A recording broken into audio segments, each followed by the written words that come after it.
मांडिया आम देह पाई बहुत भल।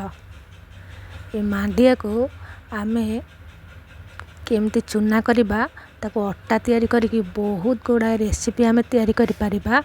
ये सब केमती करवा ना आमे प्रथमे मांडिया को आनिकी धोईदबा परिष्कार पूरा धोईदबा। मु ताको वीडियो करि पार नथिली आउ ताको मु धोई देकी सुखेई देथिली पूरा सुखेई देला परे ताको मु पूरा गोटे ग्राइंडर जार रे ताको देकी ग्राइंडिंग करदेली।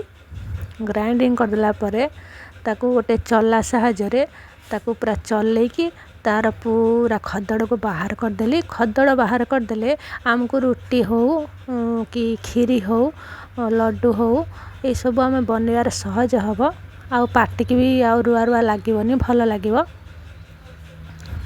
देखो सब बाहर करदेला परे ये सब आमे आको बहुत दिन पर्यंत रखिकी आमे किसी भी रेसिपी करके खाई परिबा। ये पेट पाई बहुत भल।